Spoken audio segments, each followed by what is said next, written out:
politics, long-haired weirdos, short-haired weirdos, vandals, hooligans. The government, hug the government, love the government, hug the government, love the government, hug the government. Welcome to The Politics Guys, a place for bipartisan, rational, and civil debate on American politics and policy. I'm Trey Orndorff, a political scientist at Oklahoma Christian University, and we're changing things up because today I'm joined by Michael Baranowski, a political scientist at Northern Kentucky University.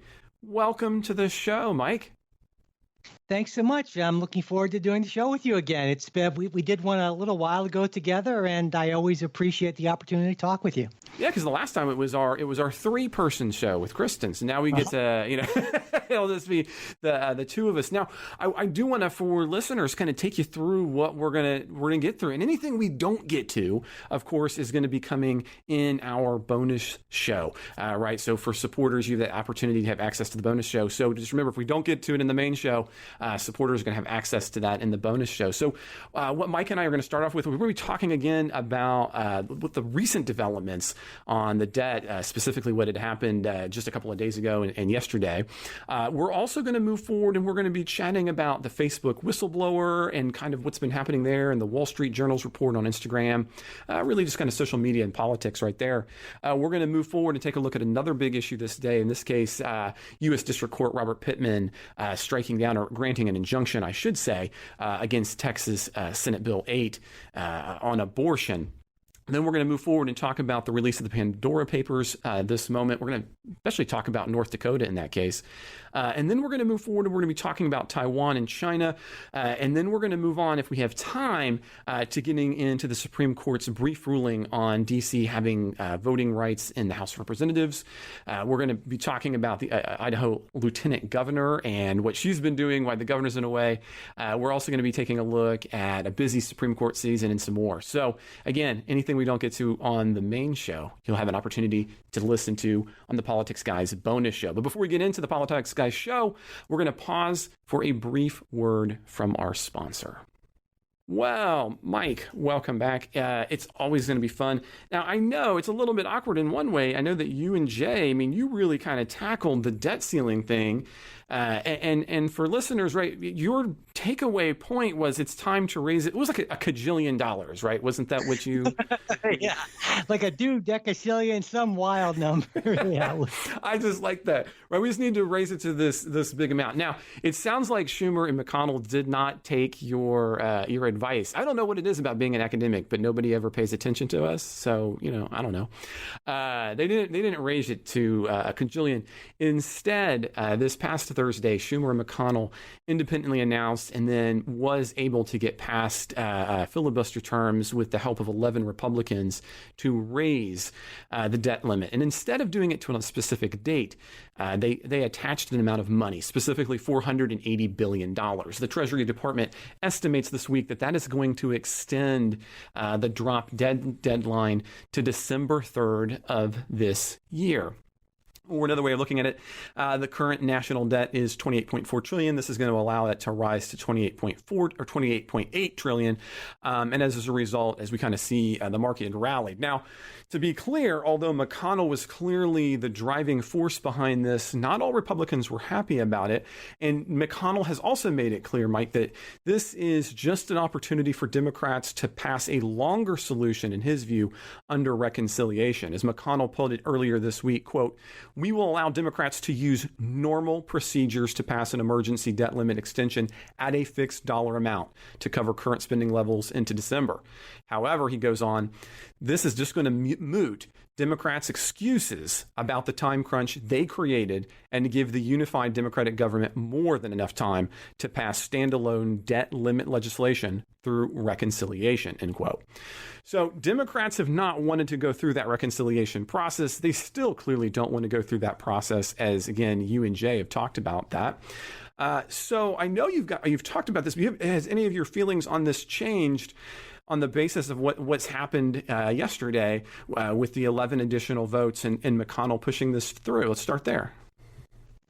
Not really. It seems to me that Mitch McConnell did more or less what I would expect him to do. I think initially I was surprised that that the filibuster was defeated, but given the fact that that doing this for reconciliation is going to take longer, and the fact that the markets really hate the idea of this even being a thing, it seems like sort of the least that that Senate Republicans could do. And I think that's exactly what Mitch McConnell wants to do, is have the fewest Republican fingerprints on this thing without, destroying the economy. And that to me is what happened. You think are we just going to be back to this again on, at the end of November? I mean, do you think that this is going to give Democrats the space to do the reconciliation process, or do you think Democrats are just going to wait till the end moment again and see if McConnell will once again give him an out?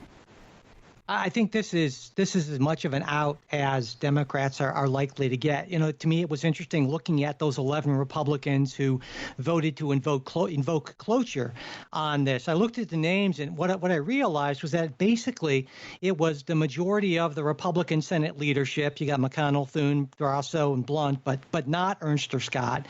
Two members of the GOP Senate caucus who are retiring, Shelby and Portman, and Blunt's also retiring, though he's in leadership. And then four of what I guess you could call the most moderate Senate Republicans, Collins, Murkowski, Capito, and Rounds. And so that, to me, that's pretty much it. If push comes to shove, you maybe get a Romney and one or two more on board that. But I don't really think, I think that's pretty much as far as the Senate Republicans are willing to go. And they want Democrats to own this debt ceiling increase. And I think that's what's going to happen. Yeah, I mean, again, this has happened before. As a matter of fact, it's funny. I took a look back as you guys had talked about it, and this is something that I know that Jay had chatted about a little bit too. But it's not as if Democrats haven't voted against the debt ceiling limit. Matter of fact, Joe Biden himself did that, arguing under George W. Bush that he wasn't going to do it. It was no more spending, right? Too much spending under George W. Bush.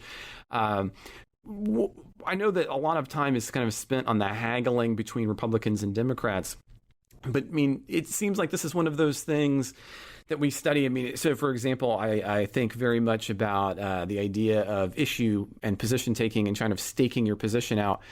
It feels like one of these problems that will continue to be a problem, but can't really have a solution because everybody likes being able to use it when they're in the proper circumstance.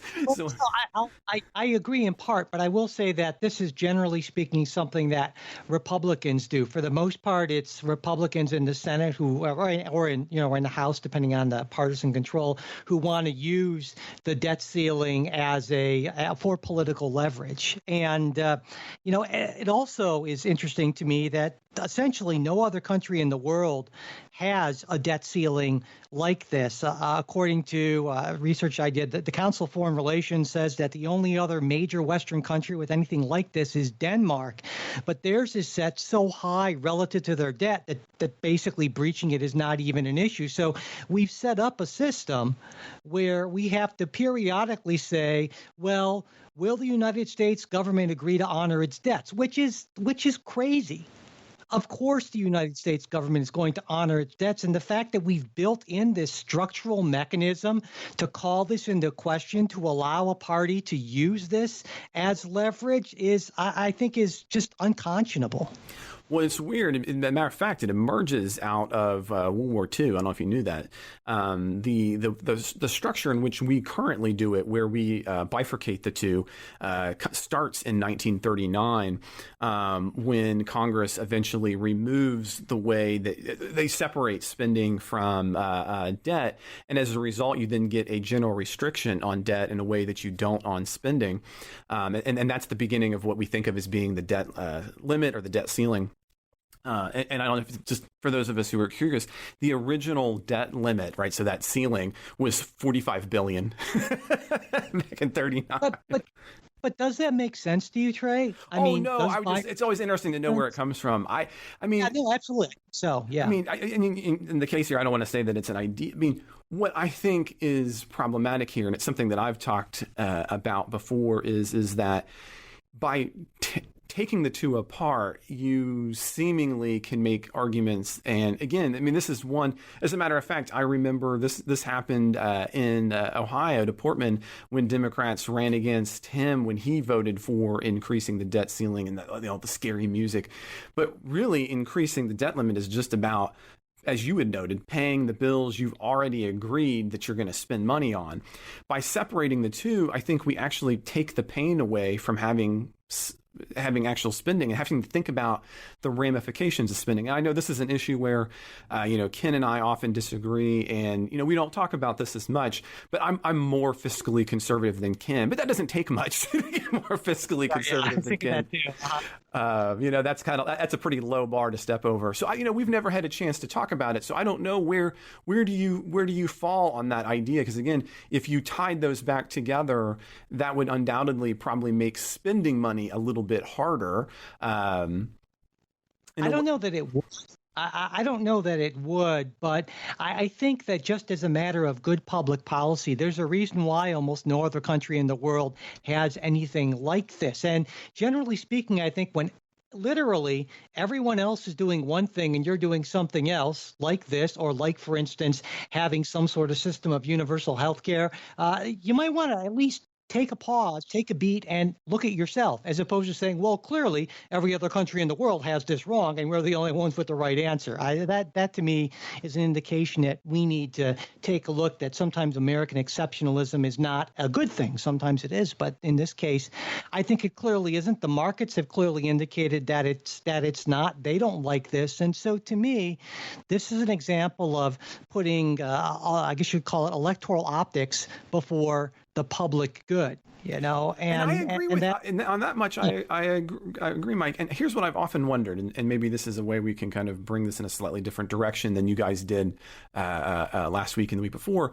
And that is, so in a system like ours, right? So there's a famous work by a researcher called David Mayhew. I know you're familiar with that, who argues that what individual congresspersons are going to do is about getting reelected, and all their activities. And he thinks there's kind of three big activities, but whatever. Point being for listeners is, what your activities are all going to involve is getting reelected, not necessarily what you'd think of as being the best governing.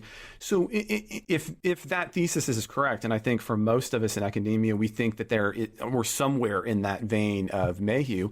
How can you get out of the cycle of where something like this, where it's really effective? I mean, this is really effective when you are the party looking forward to the midterm elections. It always will be. So you don't want to get rid of it, even though it's probably everybody on some level recognizes it's a disastrous idea.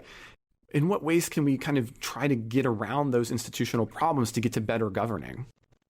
Yeah, I mean, I think the answer is, people who are more concerned with the public good than they are with being reelected, and good luck with that. There are maybe a handful.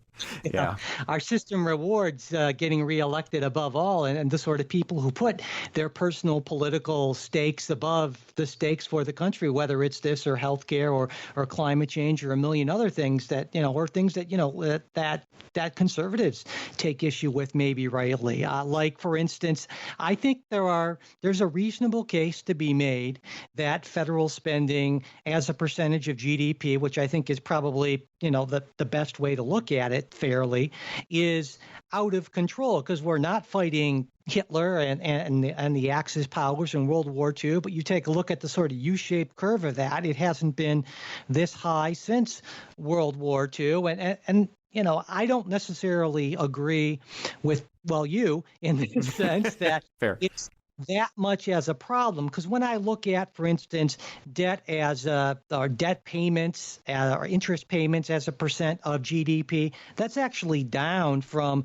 the mid 80s and the early 90s. Or when I look at interest rates, there's been a spike lately in, say, consumer price, but when I look at the willingness of creditors around the world to lend the United States money at incredibly low rates, that hasn't changed at all. So while I do think that you and other fiscal conservatives are right, that at some point we reach a point where we can't borrow anymore at a decent interest rate, but to me, if I'm a market-oriented person, which I pretty much, am, I would say, well, let's let the market decide when that happens. And clearly, international financial markets say the safest bet in the world is investing in the United States government. And so we don't see any sign of that changing. And so for now, we're good, though I do agree with you that there's some point at some trillions of dollars number where we're not good. But I don't think we're at that point. I think we could pass the entirety of the $3.5 trillion package, which I know won't happen. It's one of my liberal pipe dreams, and another one on top of that, and we would be okay. But that's kind of where I'm at with this. I understand. I think the part where we're going to have some disagreement is to say, I don't think you want to get to the point where you see major market indicators, because I think when you look at that comparatively, historically, what you see is oftentimes by the time you have that specific tipping point, you've gone too far, or I shouldn't. You're at a point where it's hard to bring it back. So I think for many of us who kind of fall on that side, I agree with you. I don't think we have yet hit that point, but maybe I'm particularly a little more nervous about it in one way, because while I recognize that we don't have those indicators, oftentimes when you look at historic examples, once you start seeing those indicators, it's almost too late, especially when you have a system that's difficult to change. You don't change policy rapidly in that sense. Now, where I will give a lot, I think, the left a lot of credit is when you take a look at the total public outstanding debt, a ton of it has happened in the last few years, and part of that has happened under the Republican watch. And the reason for that is they're not. I mean, we have to think about spending, but we also have to think about taxing on the other hand. And so.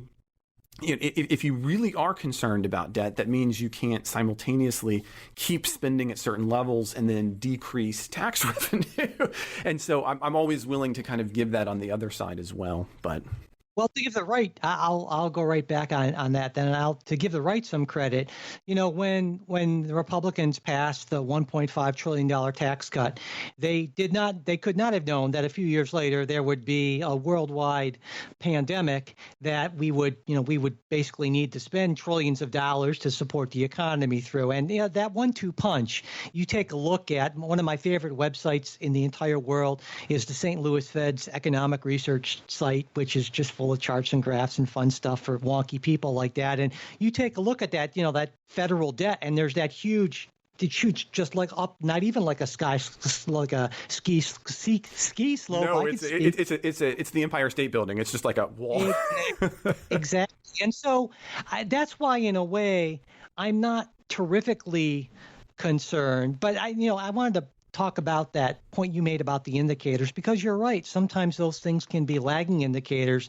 But I'll also point out that one of the most common indicators we use is the interest rate on 10-year treasuries. And of course, those are investors who are looking, that far out into the future. And so maybe that is, I would argue, a slightly less lagging indicator than many, which is not to disagree with your point entirely, but just to say that I think that's maybe a little less so than something like, say, looking at the housing market for, if in the previous recession, that being pretty much a lagging indicator, and some other things like that. That's a fair point. That's a fair point.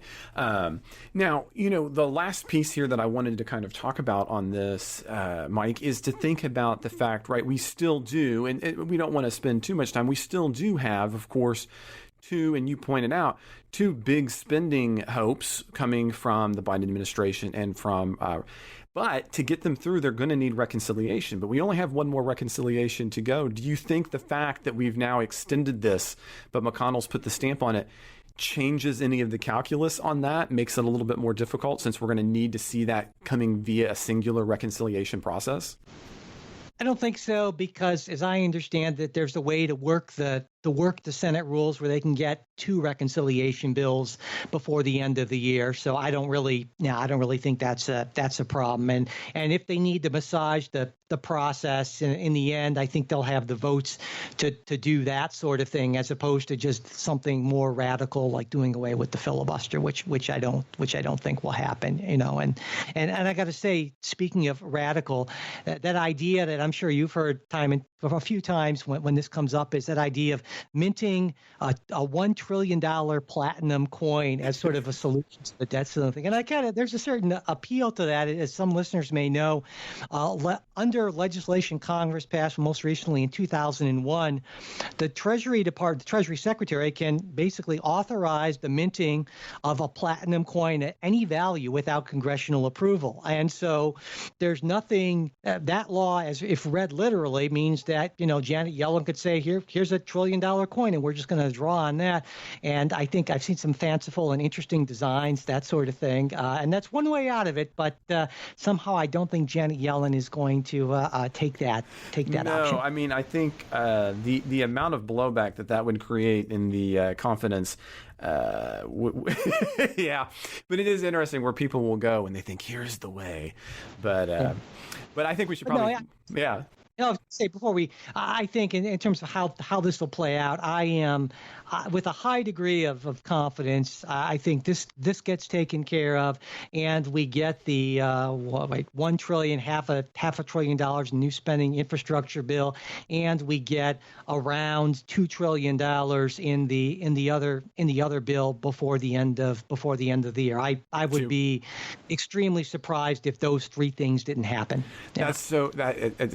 It's fun that you mentioned that, because I had a bunch of students ask me about that, and I had put it at 1.8.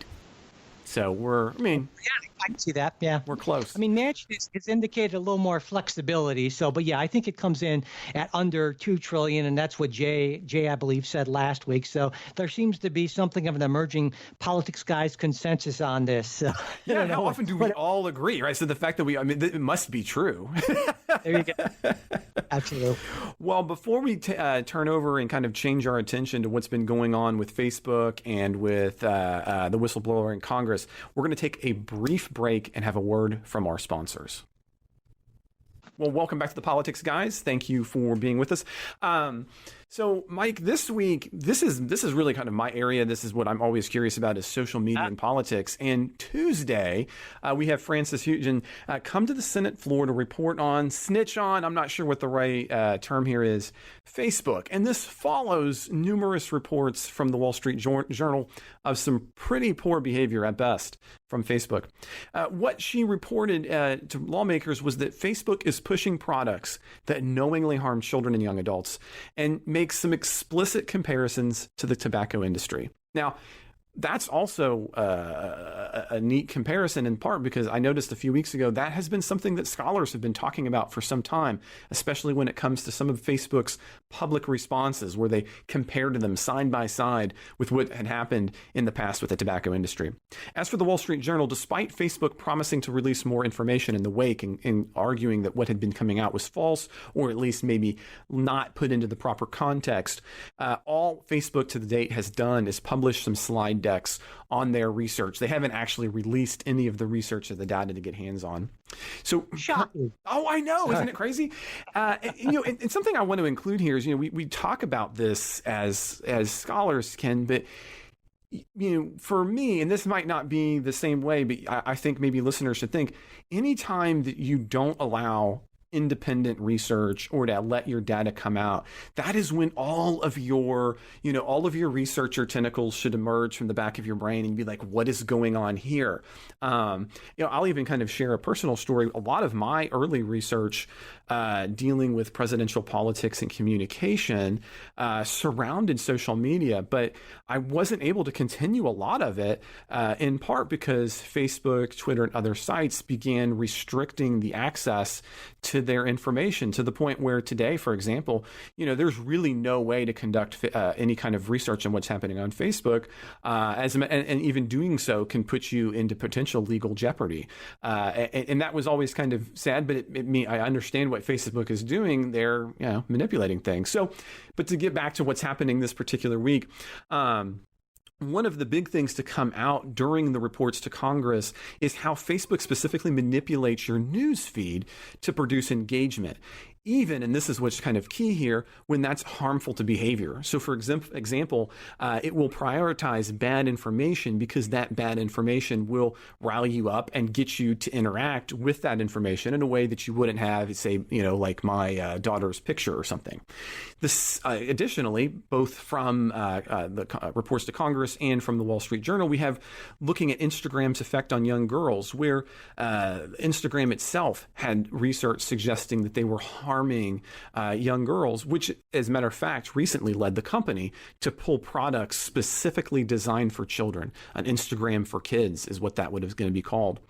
Facebook, we've also learned from the reports to Congress, was very deeply worried that January 6th was its problem, and that their platform was one of the primary reasons for the ability of individuals to get together and do this. So we've got a lot going on here. So Mike, I know this isn't always quite your area, but what does this say to you? And, we continue to see both sides of the aisle want to have different kinds of regulations of social media, but for very different kinds of reasons. And then we get this bomb kind of dropped on us. Those of us who are paying attention, maybe it's not as surprising, but nevertheless, a bomb. What do you think happens from here? Well, I guess my initial response is, this is about as surprising as someone saying to me, my dog likes hamburger. Really? Oh, this is just astonishing. Does anyone not know this? Does anyone who's paying, even halfway paying attention, not know that in Huggins' words, that Facebook's products harm children, stoke division, and weaken our democracy? Come on. Of course they do. And of course, Facebook is going to bury any data that demonstrates that supports that view. They're not going to share that. They don't have a legal obligation to do that, so they're not. I mean, that, to me, in a weird way, I don't even really blame Facebook. I mean, they're acting within the law as far as we know. And this idea that corporate entities will say, we could make a lot of money here, but let's not do that for corporate social responsibility reasons. That's just, if you think that happens on any widespread basis, you're living in a delusional world. And so this to me is, well, no kidding. And we get these ridiculous messages from people like Senator Markey, said that stood up. I don't know if he stood up. Maybe he stood up. He should have. Here's my message from Mark Zuckerberg. Your time of invading our privacy, promoting toxic content, and preying on our children and teens is over. And my first thought was, no, it's not. This is not. The whole thing just makes me, number one, roll my eyes, and number two, make me sick. At the same time, I guess I'm retching as I roll my eyes at all of this. That's kind of my response to it. So, I mean, one of the questions here that I think emerges is that for those who are paying attention, I don't think this is surprising. Like, it's the dog to the hamburger. But I would say that there is evidence to suggest that I don't know how widespread that knowledge is among all users. For example, even here at OC, I have had students do a variety of different kinds of low-level researches, of course. But the basic amount of knowledge of, say, even how your news feed is presented in front of you is not maybe as widely known as I would have anticipated. And this is in part due, I think, to a gap. We have this expectation that younger people are particularly technology savvy, but what really they are is they're just technology they kind of have a comfortableness with it being around. It's not that they're savvy about its use or its underlying functions. And so, in that light, I'm not sure, when you say that this is, I mean, for you, for me, and for other people who pay attention, so probably a lot of people listening to the show, it's probably not surprising. I'm not sure, though, if it's so much like the dog and the hamburger for the wider population. What do you think about that? Well, I'll just assume that I'm completely wrong and you are completely right about that point, that for most people it's not like that. I guess my larger question in response to that is sort of a so what, because I don't think in the end that people who aren't in that very small, politically engaged minority, really care too much about the concept of democracy or the broader concept of harming our children or stoking division. What they care about and what matters to them is, here is this thing, and I get pleasure from using it. It is a part of my life, whether that's a good pleasure or a bad addictive pleasure, which you and I think probably to an extent agree that it is. I don't think it matters even if everyone were somehow made to realize that their privacy and their feeds are being manipulated, and this on some meta level is bad for democracy. I think people would say, yeah, it's fine. I don't care. Well, what does that then tell us, though? I mean, so since we're going to go down into the depths of despair here together. That's what it tells us. Just doomed. Yeah, basically we're going down. There's we've hit the iceberg. The ship is sinking, and we're worried about replacing the towel racks on the So yeah, it's I think going on. So there really is no positive. So one of the questions I was going to have, so I'm just going to throw it out right here, is, I mean, so is there, oftentimes when we have new technologies come down the pike, there's a period of worrying about how they're going to be affected, the kind of early on negative effects, and then they kind of settle into some kind of institution. I'm thinking about a lot of people's thoughts about, for example, what would happen with radio and then television, right? Sure. But of course, I know that, both of us maybe take a slightly harder view, right? I mean, we think back to like Postman's work, entertaining ourselves to death, and we laugh because he didn't realize they'd be carrying it around in our pockets. Is there any hope here that we can institutionalize this kind of thing in a positive way, or to have guardrails on it that allow democracy to continue to thrive in a world in which you don't obviously think anyone's really going to stand up and stop Facebook wholesale or whatever again, we'll sound like we're talking about old platforms in 10 years, but you get the point there. Yeah, well, I'd like to think so, but there's some points for people to keep in mind. Facebook is the 5th largest American company based on market cap. All right, it's worth almost $1 trillion, and 1 through 4 are the 4 standard tech companies, right? Apple, Microsoft, Alphabet, Amazon, and right now in 2020. Facebook spent almost $20 million on lobbying. Only 5 organizations spent more. And in the last 2 years, Facebook increased their lobbying expenditures by around 56%. What they're spending is a ton, and they could very, very easily open the floodgates and spend orders of magnitude more than that. And that's why I think that Ed Markey and whatnot can talk, and the New York Times and the Washington Post and the Wall Street Journal can write about bipartisan consensus. But the best thing that's going to happen, I think that we can reasonably expect, is what Facebook is calling for. They're calling for, revisions to the CDA and so forth, but it's going to be window dressing. It's going to be the appearance of a fix that allows them to continue on with their business model, which is awesome for Facebook and disastrous for American democracy. So then on that vein, I'm going to ask kind of one more question here, Mike. Yeah. Given that one of the things that Facebook internally was so worried about, and you're talking about this disastrous to democracy, what do you think about that potential connection between Facebook and January 6th? Well, I think there absolutely is a connection, and certainly Facebook and other social media made it easier. I mean, it makes it easier for people to find each other and organized and like-minded people to get together. And whether that's, the cat lovers of the greater Peoria region or people who think that hang Mike Pence is a great motto. I mean, I'm so sorry. Where did you get the cat lovers?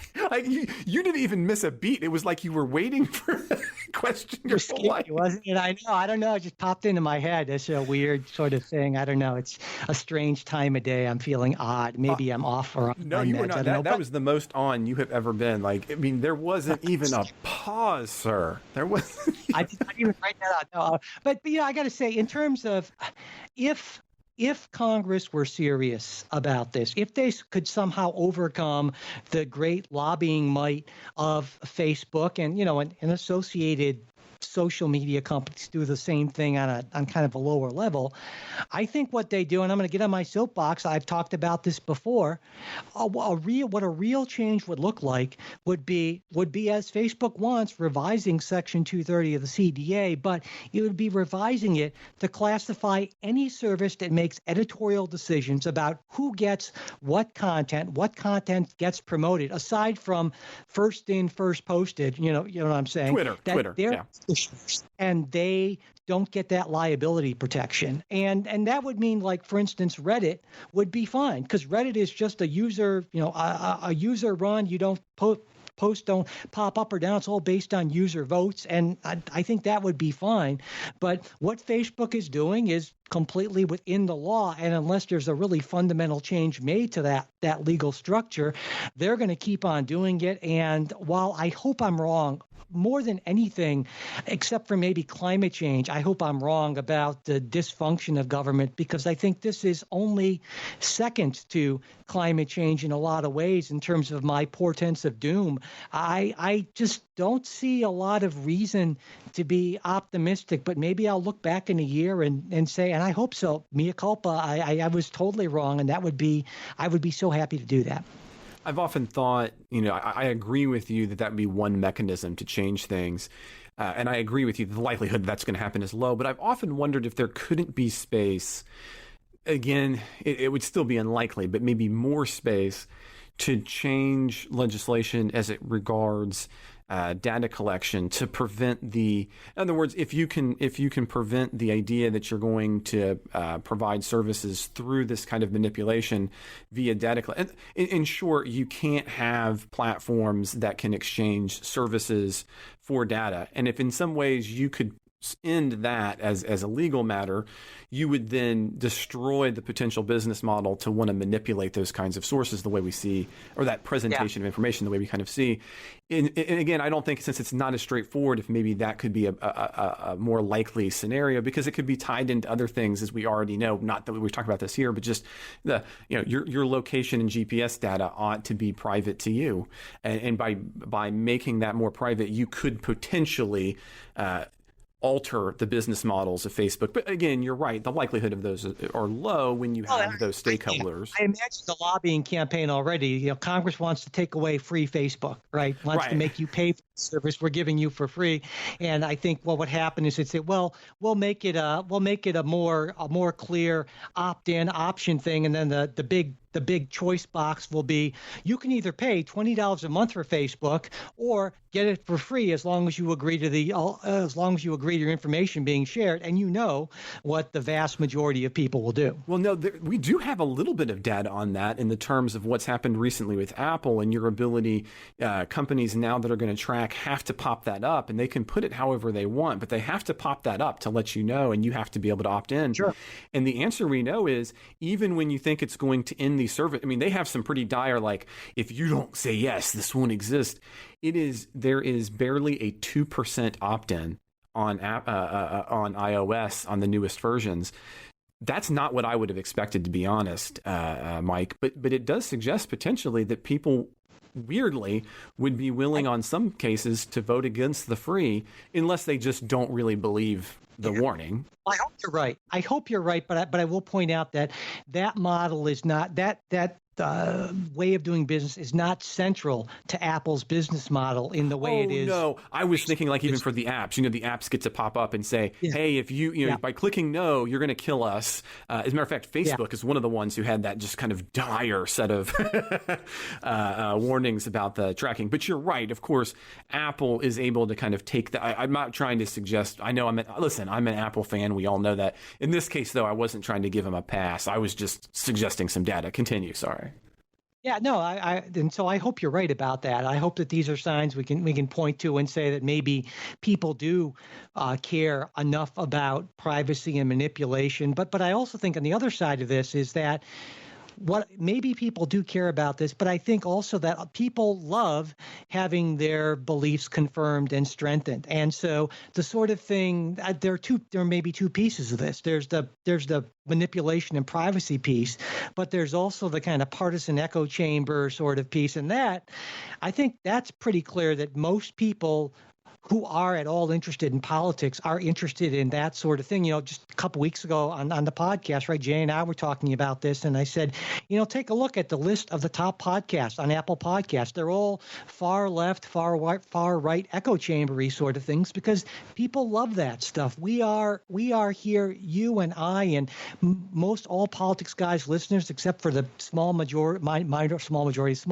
who like hate listen for one of our hosts or not. We're not normal, and I mean that as a compliment, right? But that's not how most Americans are, and that's unfortunate. But I think that's just a reality of it. Well, I mean, and there's a lot of truth there. I mean, when you say that, all I can think of is Joe Rogan, and it's true. It's true. Well, I think what we should do here is probably, Mike, take a break for a minute and allow our sponsors to have a moment, and then when we come back, we'll talk about the Texas abortion injunction. Well, welcome back to the Politics Guys. Thanks for listening through the break.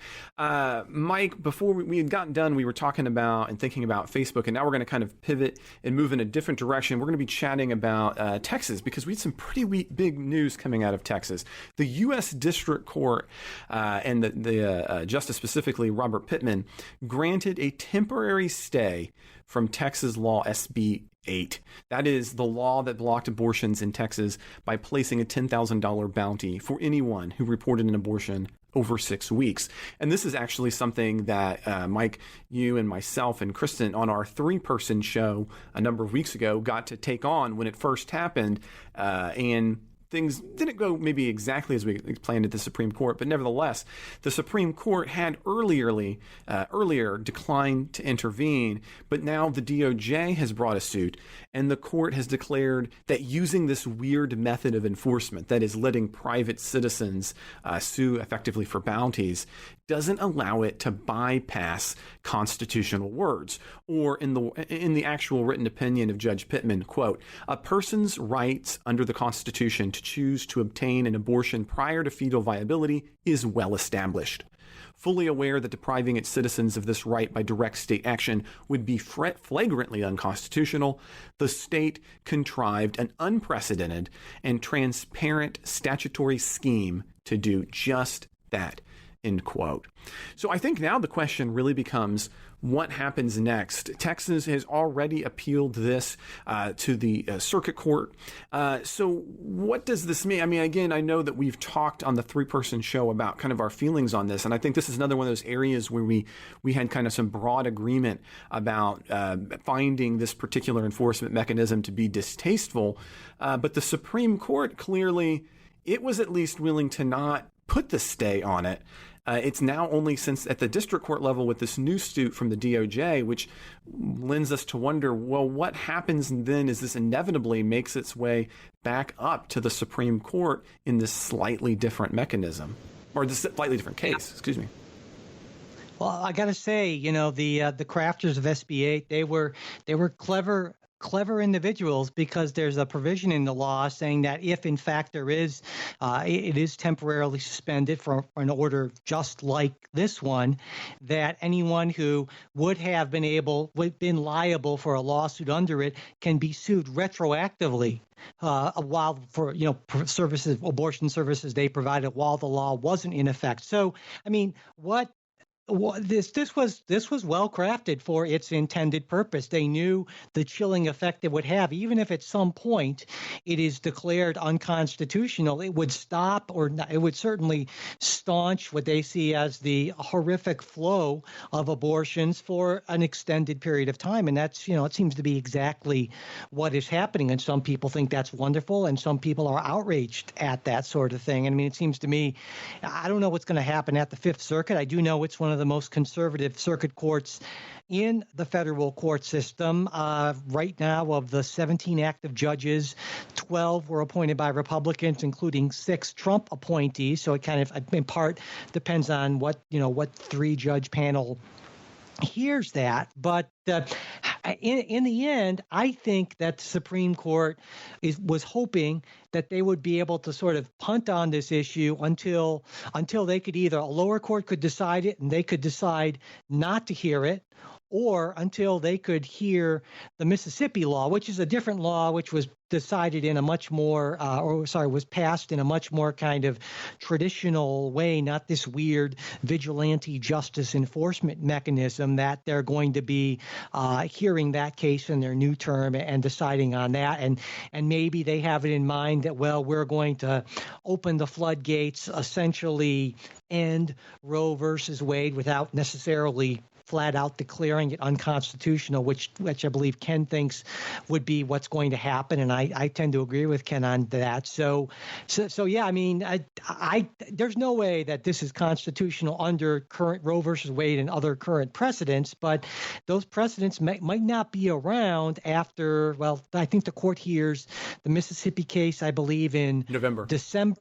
Want to say so it's going to be the biggest case of the term, so that decision will probably come out in June of 2022, so that would be my kind of that date I would be looking at for that.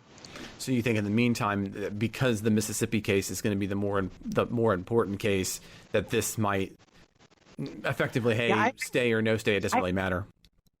It's hard for me to see how the Fifth Circuit legitimately overturns this stay from Judge Pittman. I just don't. I mean, just given the precedent, maybe they go back to using the 5 members in the majority on the Supreme Court, their argument saying that, well, this is just new and we want to let it play out. Basically, maybe they look at the standing issue because Texas argued that the federal government just doesn't have standing because the federal government hasn't suffered a direct harm. Now, the Justice Department has argued that its standing comes from the law's violation of the Constitution's supremacy clause, but maybe the Fifth Circuit says, no, we don't see it that way, and in which case then you have to kind of wait for, and there have been some individuals who do have standing who I believe have filed suits, so maybe you wait for those cases to play out. And again, I thought that the end game for Texas for a while now is whether this is ultimately upheld at the Supreme Court or not, it means that there are going to be fewer abortions after 6 weeks that are performed, which again is like 85-90% of all abortions. And so they're getting what they want out of this law. And so that's clever bill crafting. So, one of the things that makes me think as we've continued, this has obviously been on the forefront. It's going to continue to be an issue as we move forward. And that is, as a country, one of the things that we have just not found agreement on is some place to decide what we want to think about in terms of what is or isn't a person. And it seems to me that because we keep doing it at this, we both want to have a national standard, but at the same time want states to take up the individual cases, that we're going to continue to have issues like Texas. Is it time for Congress to act? I guess is what I'm asking. Well, I mean, I guess Congress could pass legislation, but I agree with you on the fundamental point, right? That it all gets down to personhood. But even then, if you say, well, it's a slippery slope, right? It's not I think fetal viability is a basically good demarcation line between weighing the rights of a woman to do what she wants with her own body and the rights of a state in protecting life.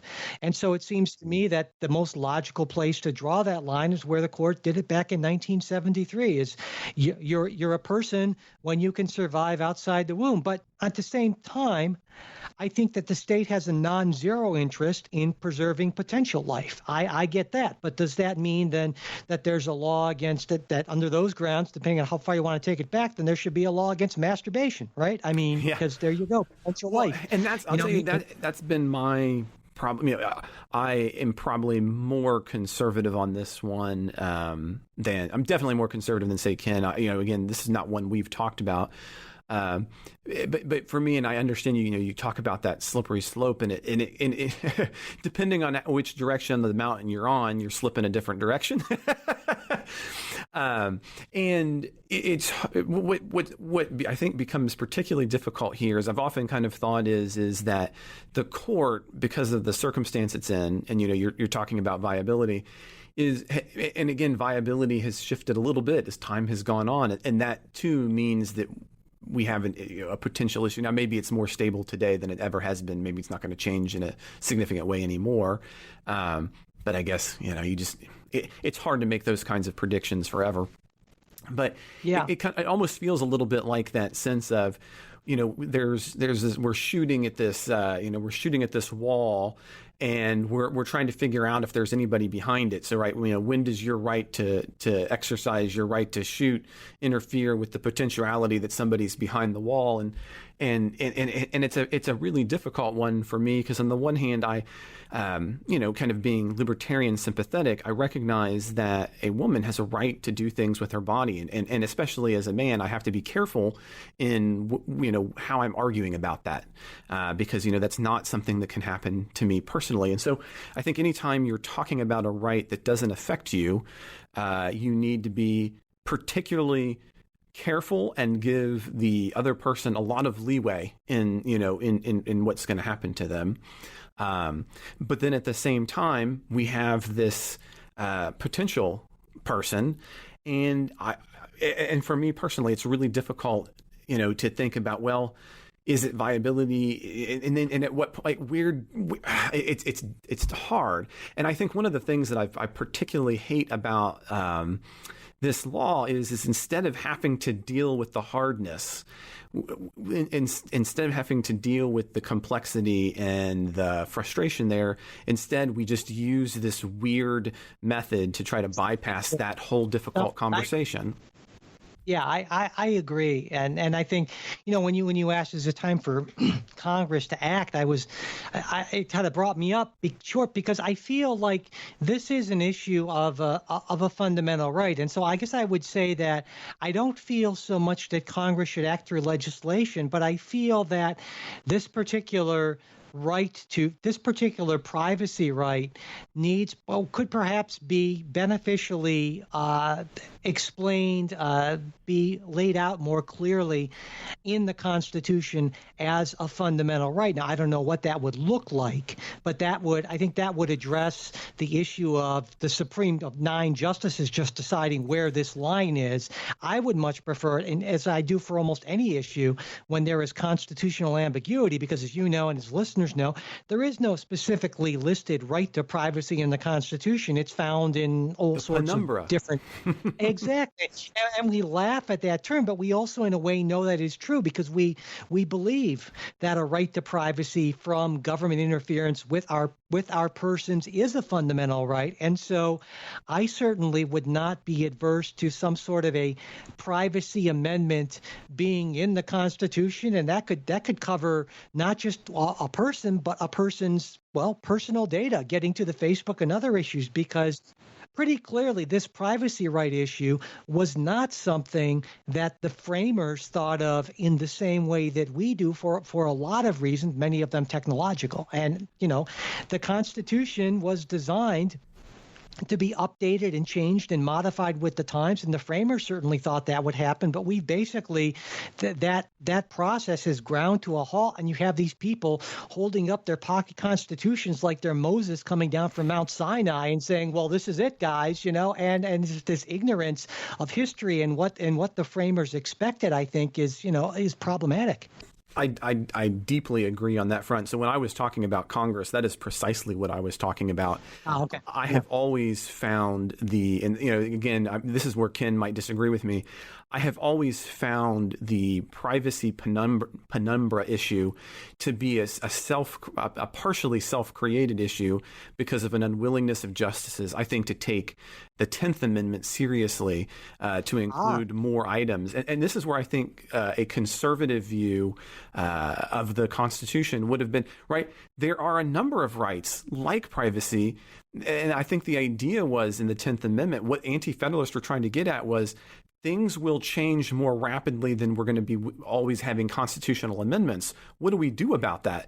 Anti-Federalists were worried precisely about that issue, and so to pass the Constitution, we get the 10th Amendment. But what Supreme Court justices have turned the 10th Amendment into the words of Sandra Day O'Connor, a truism, meaning anything we don't give to the national government it reserves. But I think right here is a great example of where we could have people rights. But the fact that we haven't done it that way, okay, here we are, and on that front, I deeply agree with you, Mike. We need to add this idea that we couldn't have additional rights come via the Constitution, that somehow modifying that is terrible. And I think part of that Moses coming down from above, I've often thought that had the first Congress been willing, rather than stapling amendments onto the bottom, said we're actually going to rewrite the Constitution, that we might have been a little bit more psychologically willing to say this is a work in progress, not the thing that we're constantly stapling to the bottom. I've often wondered historically if that wasn't a mistake, although I don't think it was one maybe that would have been recognized at that moment. Yeah. You know, also you mentioned the 10th Amendment. I want to give a shout out to the most forgotten amendment, sort of the middle child, if you will, of the Constitution, the 9th Amendment. But most people, jump right from 8 to 10, right? And then there's everything after that. But well, and by most people, you mean the 20 who actually could list them all. But go ahead. Yeah, exactly. But I'm gonna read the whole sucker out because it's pretty short. The enumeration in the Constitution of certain rights shall not be construed to deny or disparage others retained by the people. Now, that's a pretty big catch-all, right? I mean, it's, hey, there are these rights, other rights, just other. This is another category, right? Rights retained by the people, and we're not saying people don't have these rights. So what are they? Well, you could pretty much pour whatever you want into that. And the 9th Amendment, I think, is sort of famously just been, everyone keeps away from it because it's so vague. It's like, what the hell does that mean? I don't know. But there are these rights, apparently. People retain them. We don't know what they are, but damn it, we retain these rights, So there it is. And maybe we need to put some meat on the bones and the outline of that 9th Amendment and specifically talk about the rights that people retain, like I would argue most fundamentally is the right to privacy. Maybe that could be the thing we do, Mike. Maybe we have a 9th Amendment movement. 9A, yes. Yeah, exactly. Well, I mean, we have solved all of the world's problems as usual in an hour, Mike, but no one is going to listen. Yeah, well, I think it's we need to get the right people to listen, right? So I know that listeners appreciate, and sometimes they disagree, and they let us know that on Discord or Facebook or the Reddit group, But I think sometimes we can have these conversations, and I'm sure this happens to you in the classroom. Is there's this feeling of like, well, what are we doing here then? The forces arrayed against us, the forces of good and light and wonderfulness seem to be so vast. But I think it's important to retain at least a sense of optimism and realize that, social movements and how change happens is it tends to, bubble up, and it takes time and effort. And one person tells another person, and if from a core of committed people, you can have a movement. And while most movements fail, not all of them do, and it's worth engaging in the fight, which is why we do what we do. I love when you say that, but it's so interesting how you kind of 180 there from like the democracy is coming to a very end, but it's a bipolar. I wouldn't be doing this, right? I wouldn't be a political scientist.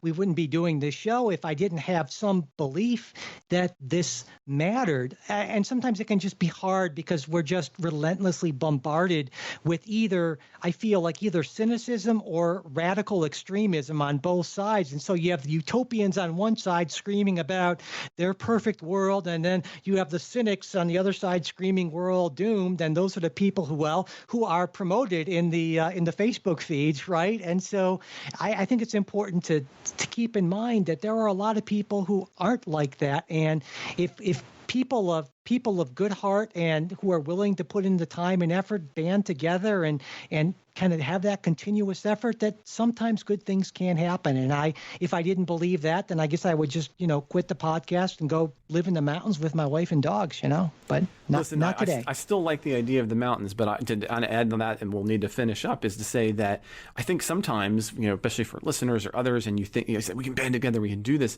that seems overwhelming, and where do you start? And so one bit of maybe pragmatic suggestion I have here, and this comes, and again, I want to make it explicit, right? Not everyone is going to potentially share this particular kind of background, but that's what we do on the show. But this comes from my Christian ethos, this idea that we can do something local and we can love our neighbor in a really specific kind of way, and that can be the beginning of some really incredible changes and be the catalyst for moves. So if you're having that day where you just think that democracy is dying, then I highly recommend that you join me. You walk to work, you whatever, and you pick up a few pieces of trash, or you help one of the people along the way that you've seen all the time and you haven't, and make that something really specific. And I think that's the true beginning of movements that have power as they move forward. And I think that's part of what makes me think about how my Christianness can interact in a positive way in my community. And that can be the beginning for that, even when things seem